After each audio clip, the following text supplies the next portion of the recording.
Ethan Blackwood had everything money could buy. A glass tower that touched the clouds in the center of the city. A fleet of luxury cars lined up like trophies. Private jets waiting at his command. Awards framed on walls that no one ever really looked at. At just 32, he was the youngest CEO in the history of Blackwood Group, a construction empire his grandfather had built from the ground up. His name appeared in business magazines. His face flashed across billboards. People called him visionary, genius, the golden heir. But none of that mattered when night fell. Every evening, when the city lights flickered on like stars beneath him, Ethan sat alone in his penthouse apartment. The rooms were quiet, too quiet. No laughter, no worms. Just the soft hum of the air conditioner and the distant noise of traffic far below. He often stood by the tall glass windows, staring down at the world he ruled. A world that adored his success, but didn't know him at all. Women came easily into his life. Too easily. They smiled too hard, laughed too loud, asked questions that always led back to money, connections, or what brand of watch he wore. They took pictures in his cars, posed beside him at events, whispered about marriage after only a few dates. They loved his status. They loved his lifestyle. They loved the idea of being Mrs. Blackwood. But none of them ever loved Ethan. Not the boy who grew up lonely in a mansion. Not the man who skipped birthdays and holidays to keep the company alive. Not the person who sometimes wished he could walk through the city unnoticed, just to feel normal. That truth hit him hard one night. He had just returned from a charity gala. Another expensive event filled with glittering smiles and fake warmth. He hadn't even made it to the elevator before he overheard voices behind him. Two women stood near the hallway, unaware he was close enough to hear. "I swear, I'll be the one to lock him down." One of them laughed. The other scoffed. "Please, once I post a picture in his car, it's over for you." They giggled. "Imagine being set for life," one added. "All you need to do is play your cards right." Ethan froze. They didn't mention his personality, his kindness, his dreams, just his money. Something inside him cracked. That night, back in his penthouse, he poured himself a drink he didn't want and stared at his reflection in the glass. The man looking back at him wore an expensive suit, but his eyes were tired, empty. "Is this all I am?" he whispered. The city offered no answer. He thought about his childhood, how his parents were always busy, always traveling, always leaving him with tutors and guards. How success had been expected, not chosen. How love had always felt conditional. And then a dangerous thought entered his mind. What if I walked away? Not forever, just long enough to find the truth. What if, he whispered slowly, I had nothing? No name, no money, no power, just himself. Would anyone care? The idea terrified him and thrilled him. That night, Ethan made a reckless decision. He wouldn't tell the board. He wouldn't tell the media. He wouldn't tell anyone. He would disappear. For the first time in his life, he would live without his wealth defining him. The next morning, he canceled meetings, shut off his phone, and left the penthouse wearing simple clothes. No watch, no designer shoes, no driver waiting outside. Just a man stepping into the city as no one. As he blended into the crowd, his heart raced in a way it never had during business deals or boardroom battles. For the first time, no one stared, no one bowed, no one cared. And strangely, that was exactly what he wanted. Ethan Blackwood had everything. But as he walked down the street unnoticed, he realized something important. Maybe to find real love, he first had to lose it all. 3 weeks later, the city was buzzing with one question. Where is CEO Ethan Blackwood? News channels replayed old interviews. Social media filled with theories. Some said he'd been kidnapped. Others claimed he'd fled the country. A few even whispered that he was dead. But Ethan Blackwood wasn't missing. He was just invisible. On the far edge of the city, where tall buildings faded into dusty roads and half-finished structures, a new worker arrived at a construction site one early morning. His name was Daniel. That's what he told the supervisor when asked. No last name, no past, just a quiet voice and a pair of tired eyes. He wore faded boots that were already cracking at the soles, a helmet too big for his head, gloves rough enough to hide the softness of hands that had never done real labor before. No one looked at him twice, and for the first time in his life, that felt strange, but also freeing. The sun rose quickly, burning hot and unforgiving. The sound of metal clanging, men shouting, and machines humming filled the air. Dust coated everything: skin, clothes, lungs. "New guy," a voice barked. "Grab that cement bag." Daniel hesitated for half a second. The bag looked heavier than anything he'd ever lifted before. Still, he bent down, wrapped his arms around it and pulled. Pain shot through his shoulders. He nearly dropped it. A worker nearby laughed. "City boy, huh?" Daniel forced a smile and lifted again. This time he managed to carry it. Slowly, awkwardly, every step burning. By midday his arms shook. His shirt clung to him with sweat. His palms stung with fresh blisters. This wasn't a boardroom. There were no assistants. No air conditioning. No pras. Only work. And yet, as he wiped his face and caught his breath, something strange happened. He smiled. For the first time in years, the exhaustion felt real. Earned. Honest. During lunch break, the workers sat on overturned buckets, eating from plastic containers. Rice, bread, simple food. Daniel opened the small pack he had bought from a roadside vendor. It wasn't fancy. No chef. No silverware. But when he took a bite, it tasted better than anything he'd eaten in his penthouse. A man beside him noticed. "You new to this kind of life?" the man asked with a grin. Daniel nodded. "You could say that." The man chuckled. "Don't worry. Your hands will toughen up. Everything does with time." Daniel looked at his palms, already red and sore.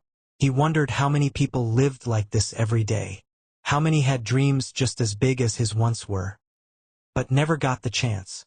That night, he returned to the small room he'd rented near the site. It had one bed, a flickering light bulb, and a window that barely opened. No skyline view. No marble floors. No silence broken by luxury. Yet as he lay down, sore and exhausted, he slept deeper than he had in years. Days turned into weeks.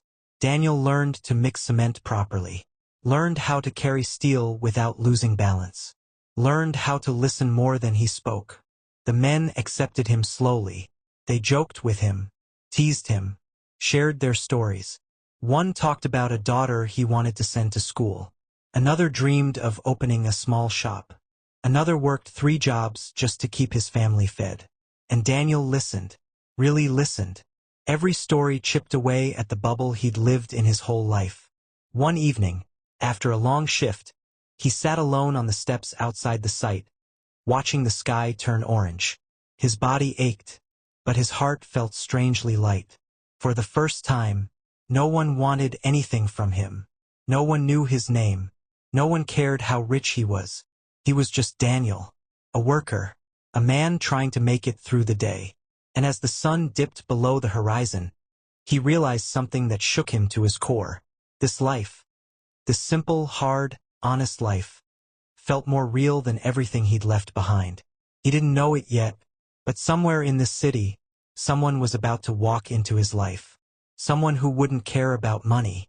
Someone who would see him for who he truly was. And when that happened, Daniel's disguise would be tested in ways he never imagined. Her name was Amara. She came to the construction site every morning just as the sun climbed into the sky, pushing a small cart with tired wheels and a clean cloth draped over the top. Inside were foil-wrapped meals, bottles of water, and sachets tied neatly in a cooler bag. Rice, beans, sometimes stew, cold water, and a calm smile that never seemed forced. She didn't shout like the other vendors. She didn't push or beg. She simply waited. Daniel noticed her on his first day. Not because she was loud. Not because she tried to impress anyone. But because when he bought water from her, she looked him in the eyes and said, "Thank you," like it actually meant something.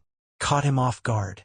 Most people in his old life spoke to him like he was a prize, a ticket, a ladder. Their words were sweet, but empty. Amara's voice was simple, honest. and somehow grounding. As days passed, Daniel began to notice little things about her. How she always arrived early and left late. How she remembered what each worker liked to eat. How she smiled even when business was slow. How she tied her hair back before lifting anything heavy, like she was preparing for battle. She worked just as hard as the men on the site, maybe harder. And yet, she never complained. One afternoon, the sun burned hotter than usual. The kind of heat that made the air feel thick and heavy. Daniel had been lifting cement bags for hours, his arms trembling, sweat dripping into his eyes, his vision blurred. He leaned against a wall, breathing hard. That's when she appeared. Without saying a word, Amara held out a sachet of cold water. He looked at it, confused. I didn't order anything. You look like you're about to pass out, she said gently. Drink. He hesitated. I don't have money on me right now. She shook her head. It's fine. Daniel took it slowly, his fingers brushing hers as he accepted it. The water was cold, refreshing, life-saving. He drank deeply, then laughed breathlessly. Is it that obvious? Amara smiled. Builders who push themselves too hard always think they're invisible. The words hit him harder than the heat. Invisible.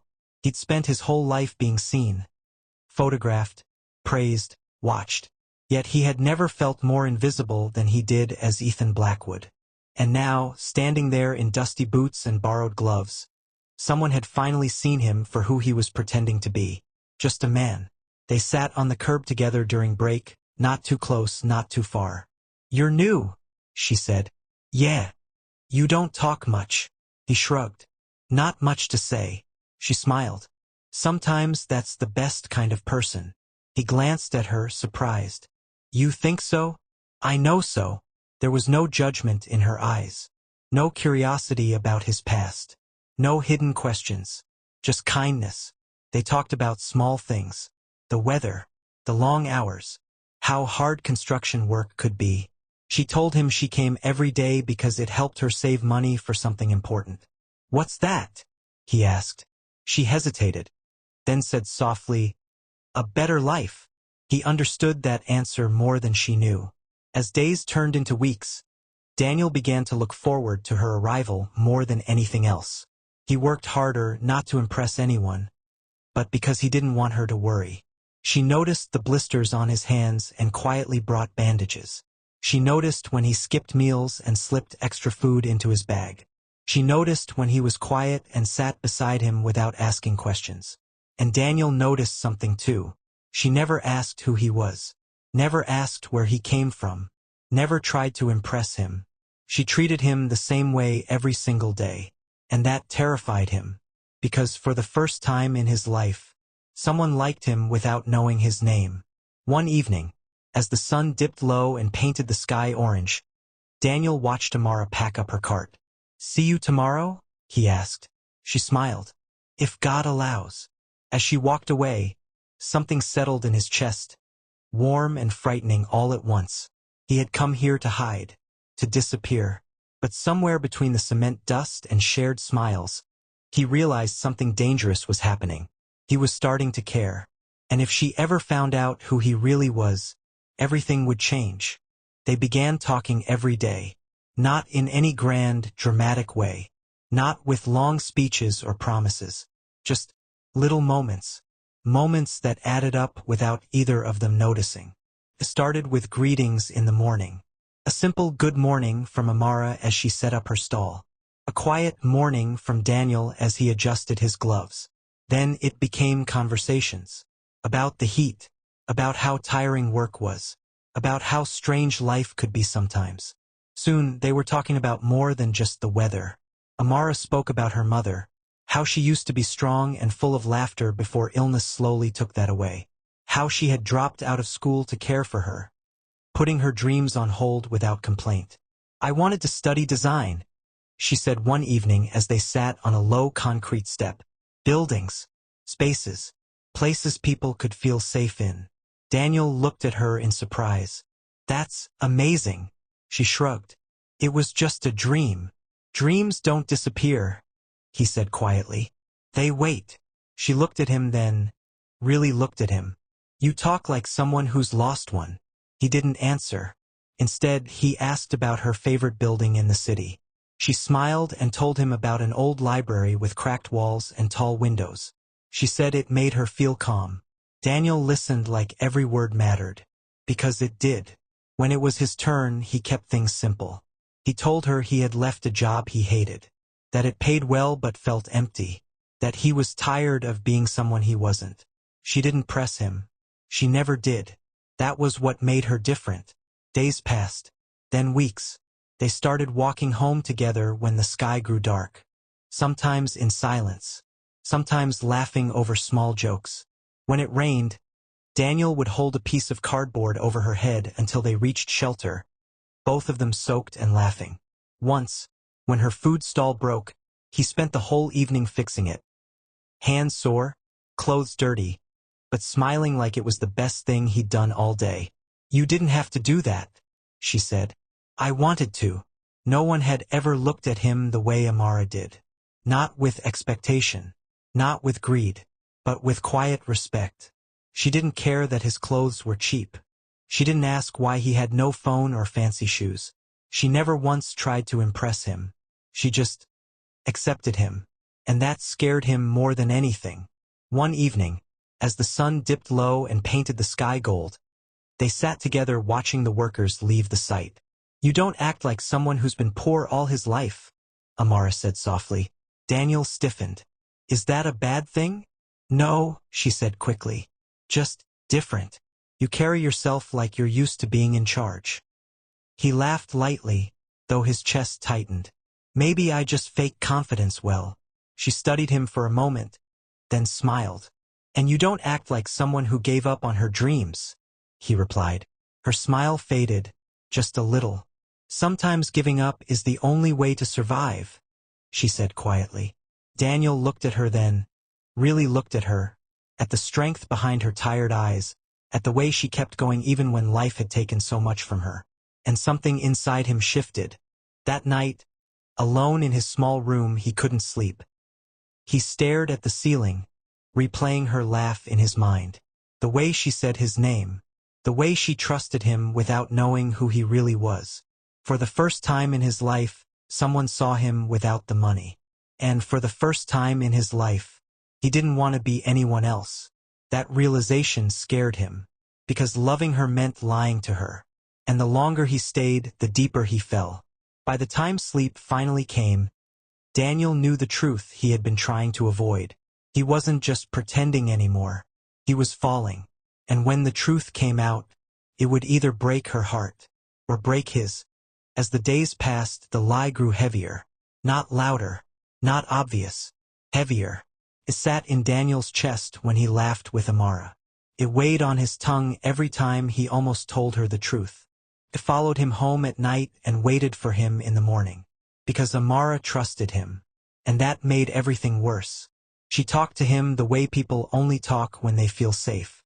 When they believe the person listening won't judge or leave. She told him about her father, how he had walked out when things got hard. How she'd watched her mother struggle alone, carrying burdens too heavy for one person. How that pain had taught her to depend on no one. She told him about the debts she still carried, the bills she couldn't catch up on, the nights she prayed quietly, asking for just one good break. "I don't want riches," she once said, staring at the ground. "I just want peace. And one honest man in a dishonest world." Those words hit Daniel like a punch to the chest. Because he wasn't honest. Not really. Every time she smiled at him, he felt the lie twist deeper. Every time she thanked him for being different, his guilt grew sharper. He wanted to tell her. He tried so many times, but fear always stopped him. What if her eyes changed? What if she stepped back? What if the simple, beautiful thing they had vanished the moment she knew the truth? So he stayed silent, and silence became his biggest mistake. One afternoon, the sun was high and the site buzzed with noise. Daniel was carrying metal rods when he heard laughter nearby. Sharp, careless laughter. A group of workers were gathered under a tree, scrolling through a phone. "Can you imagine?" one of them said. That Blackwood guy just vanished. Poof. Billions gone like smoke. Another laughed. If I were that rich, I'd never disappear. I'd be on a beach somewhere. A third shook his head. I heard women are still looking for him, like he's some prize.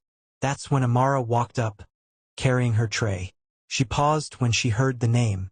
Who? She asked. Ethan Blackwood, one of the men replied. CEO of Blackwood Group. Disappeared weeks ago. She frowned. Why would someone like that disappear? The man shrugged. Who knows? Maybe guilt. Maybe boredom. Maybe he wanted to see how normal people live. Amara scoffed lightly. Money doesn't make a man. Daniel froze. The words hit him like ice water. Amara continued, unaware of the storm raging beside her. People act like wealth makes someone special, she said. But I've met rich men who were empty inside. And poor men with more honor than gold. Her eyes drifted toward Daniel. And I know which kind matters. His heart pounded so loudly he thought she might hear it. Because the truth sat between them like a loaded weapon. Money didn't make a man. But money was exactly what he had been hiding. That night, Daniel couldn't sleep. He sat on his narrow bed, staring at the wall, replaying her words over and over. Every laugh, every smile, every moment she trusted him. He thought about what would happen if she found out. Would she feel betrayed? Would she think every kind gesture had been fake? Would she believe he only pretended to care? The thought crushed him. Yet the longer he stayed silent, the worse the betrayal would be. The lie had grown teeth, and it was biting deeper every day. The next evening, as he walked her home under the dim streetlights, he almost told her. His mouth opened. Amara, there's something I need to. She smiled at him, tired but warm. Thank you for walking me again. It means more than you know. The words died in his throat. He watched her walk away, her figure slowly disappearing into the darkness. And for the first time since he had arrived in this world of dust and honesty, Daniel felt afraid. Because he knew the truth was coming. And when it did, it might cost him the only thing that had ever felt real. The truth didn't whisper. It arrived loudly, without warning, without mercy. The construction site was alive with noise. Metal clanging, men shouting, machines humming, when the sound of a luxury engine cut through everything. Heads turned. A sleek black car rolled in slowly, dust rising behind it like a warning. It didn't belong there. Not among the cracked concrete and rusted tools. The engine stopped. Doors opened. Men in dark suits stepped out. The site went quiet. Daniel felt it before he heard it. That sharp pull in his chest. That cold, sinking feeling. He turned. And then he heard it. Mr. Blackwood. The voice was firm, respectful, loud enough for everyone to hear. Silence fell. Every worker froze. Amara slowly turned toward Daniel. Her eyes moved from the car, to the suited men, to the helmet in Daniel's hands. What did he just call you? She asked softly. Her voice shook. Daniel couldn't breathe. He opened his mouth, but no sound came out. The foreman dropped his clipboard. Someone whispered, "No way." Another gasped, "That's him." Amara took a step closer, her eyes never leaving his face. "Daniel?" she whispered. "What's going on?" His hands trembled. He took off the helmet slowly, like it weighed 1,000 pounds. "I can explain." "Explain what?" Her voice cracked. "Why they called you Mr. Blackwood?" One of the men in the suit cleared his throat. "Sir, we've been looking everywhere for you. The board."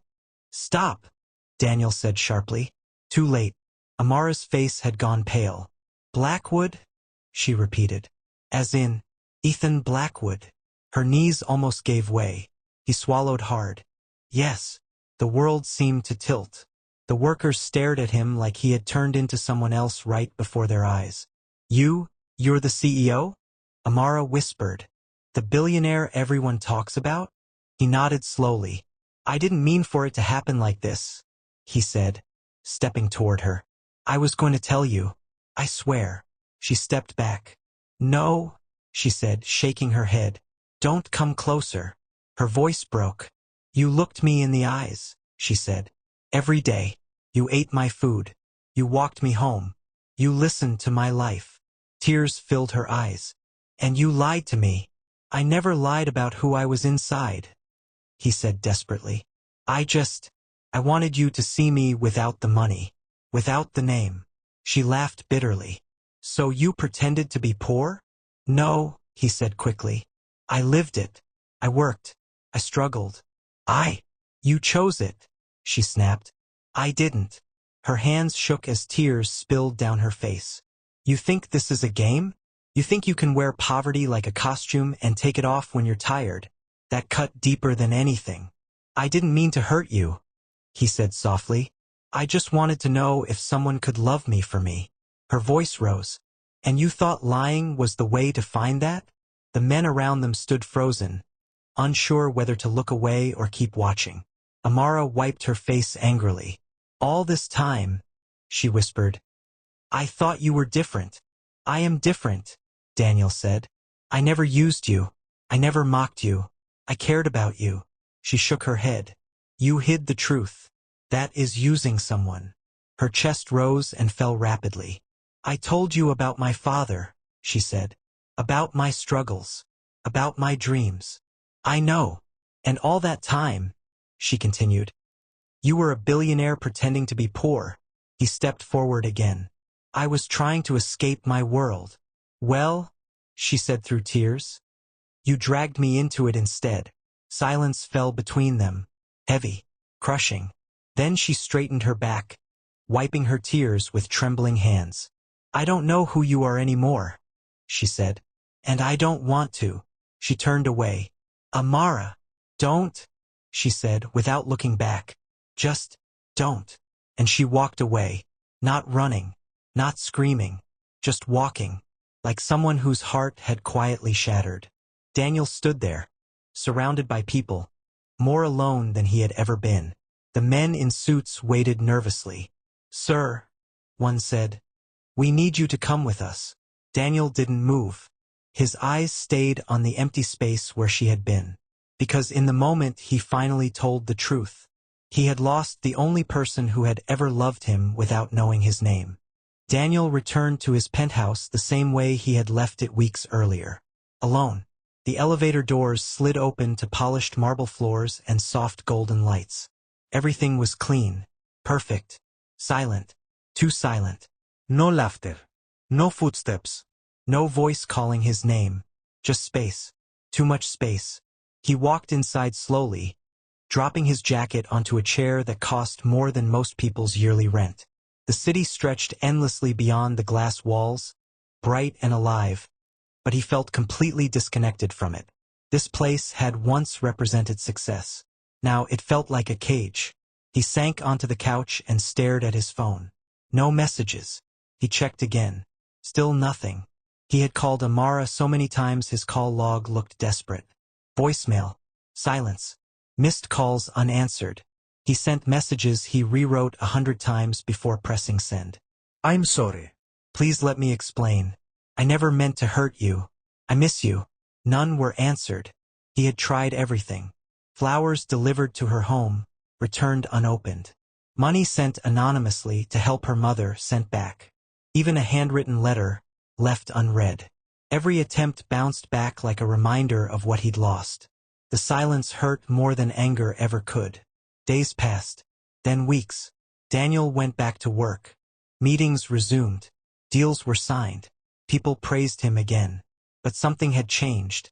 The man who once lived for success now felt hollow sitting at the head of the table. Applause sounded distant. Compliments felt empty.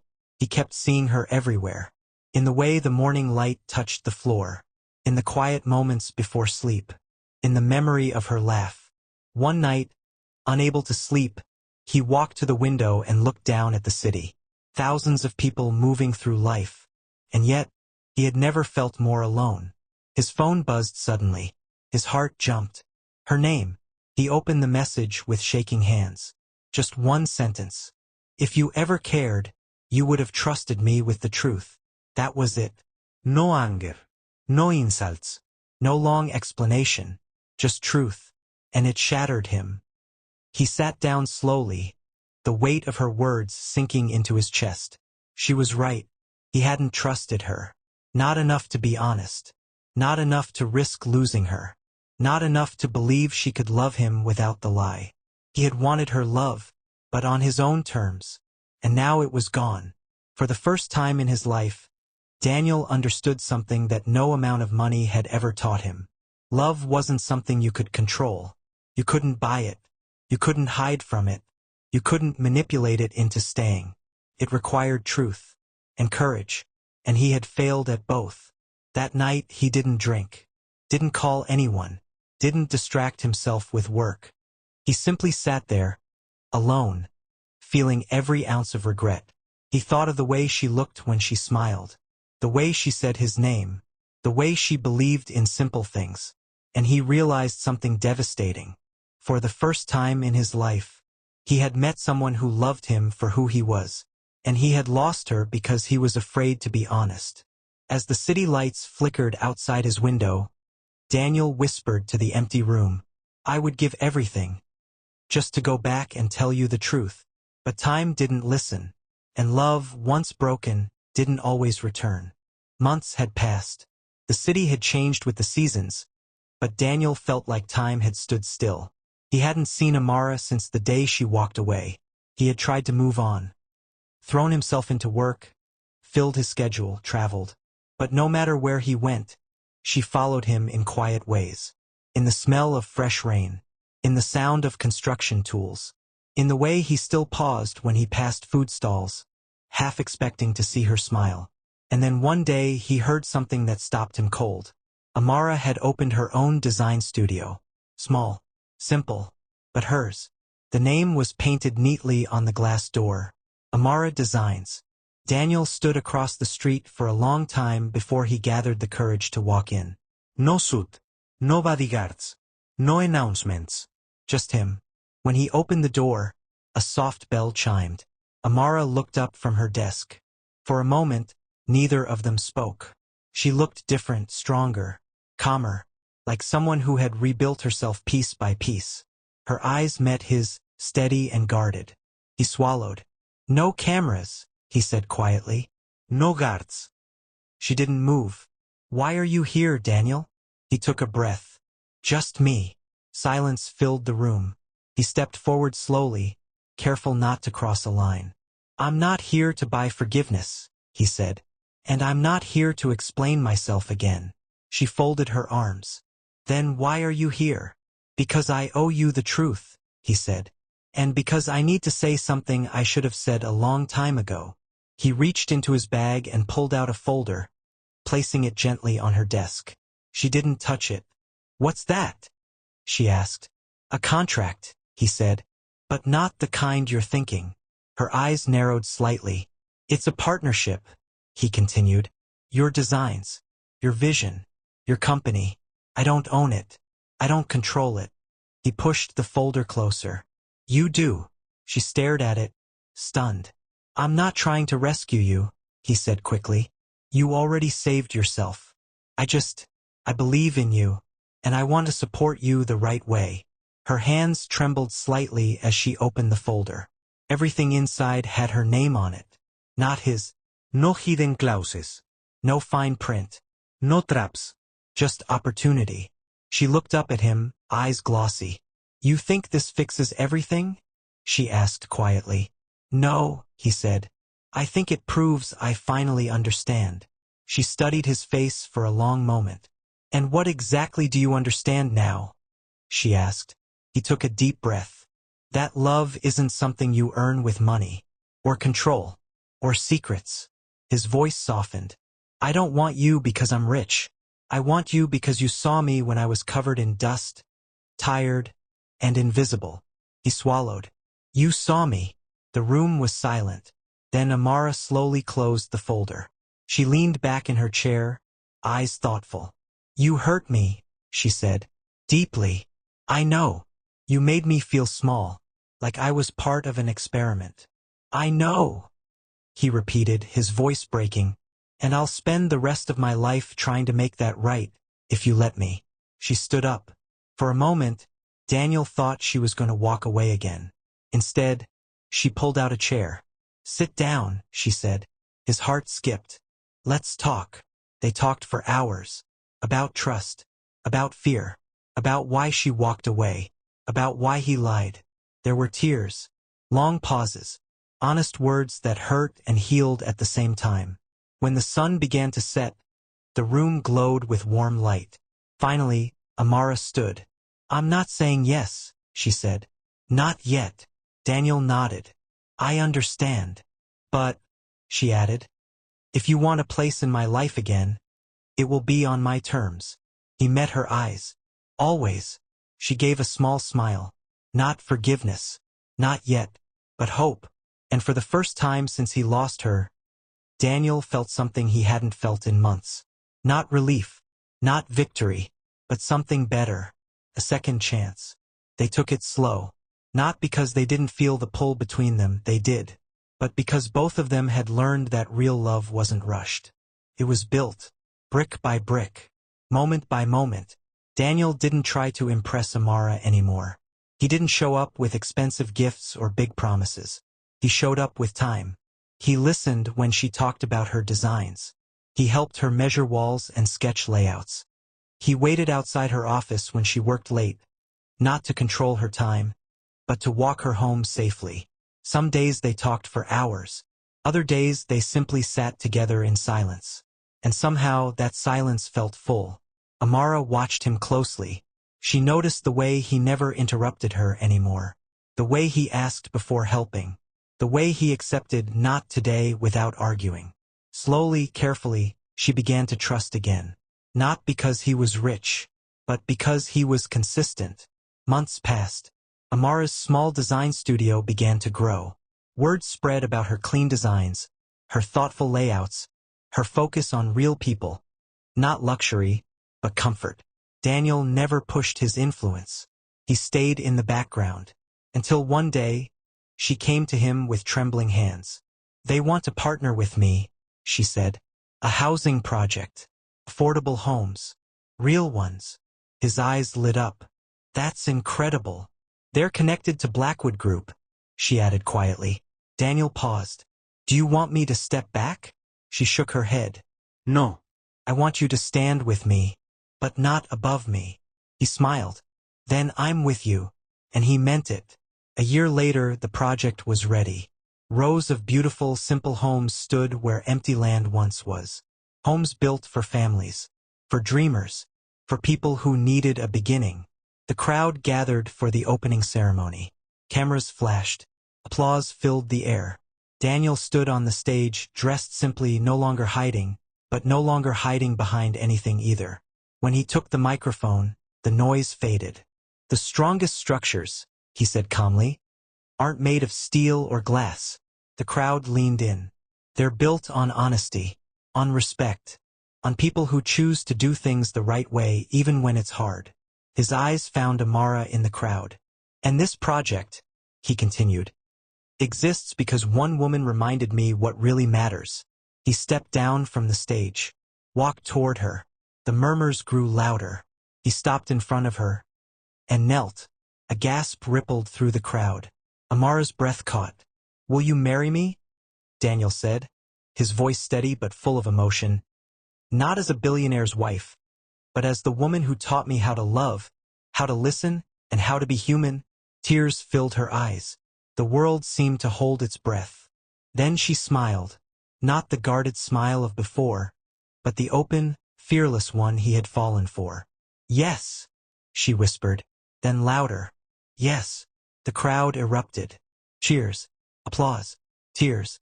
Daniel stood and pulled her into his arms, holding her like she might disappear if he let go. But she didn't. She stayed.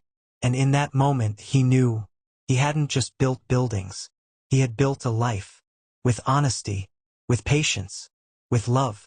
And this time, it was real. The headlines were everywhere. Billionaire CEO marries former food vendor. From construction site to forever. Love story shocks the city. Pictures of Daniel and Amara flooded the internet. Some people praised them. Some doubted them. Some whispered that it wouldn't last. But Daniel didn't read the comments. He didn't need to, because every morning, he woke up beside the only person whose opinion truly mattered. Amara. Their home wasn't a mansion. Not anymore. It was warm, bright, filled with laughter and half-finished designs scattered across the table. Sunlight streamed through open windows, and sometimes the smell of breakfast filled the air before Daniel even opened his eyes. That morning, he woke to the sound of humming. He turned his head and watched her move around the kitchen, barefoot, hair tied back loosely, wearing one of his old shirts. She looked peaceful, real, and for a moment he just lay there, breathing it in. This was the life he had almost missed. She noticed him watching and smiled. "You're staring again." He grinned. "I'm allowed. I married you." She laughed, shaking her head as she placed a mug of tea in front of him. "You used to wake up to stock reports and board meetings." "I used to wake up alone," he replied softly. That shut her up. She reached for his hand. They didn't rush anymore. Their days were simple. Sometimes they worked together on housing projects, visiting families who were moving into their first real homes. Sometimes they argued about paint colors or furniture. Sometimes they sat in silence, comfortable enough not to fill every moment with words. And at night, when the world grew quiet, Daniel often thought about how close he'd come to losing all of this. How close he'd been to choosing pride over honesty. One evening, as they sat on their balcony watching the city lights glow, Amara rested her head on his shoulder. "Do you ever regret it?" she asked quietly. "Regret what?" "Walking away from that life. The power. The control." He didn't answer right away. Then he said, "I regret not doing it sooner." She smiled. "You know," she said, "people still talk." He chuckled. "Let them. They say I married you for money." He turned to her, serious now. "And what do you say?" She met his eyes. "I married you because you showed me who you were when you had nothing to gain." His chest tightened. "That's when I fell in love with you," she added softly. Daniel looked out at the city. The same city that once felt empty, loud, and cold. Now it felt different, warmer, kinder, because he had changed. He had learned that love wasn't found in grand gestures or expensive gifts. It was found in patience, in honesty, in choosing someone even when it was hard. He had learned that being rich meant nothing if your heart was poor, and that the greatest success wasn't building an empire, but building a life with someone who saw you, flaws and all, and chose you anyway. That night, as they lay together under the quiet hum of the city, Daniel held Amara close and whispered the truth he now lived by. "I didn't lose everything when I walked away from my old life." He kissed her forehead. "I finally found everything that mattered. And for the man who once had it all, that was the greatest wealth of all."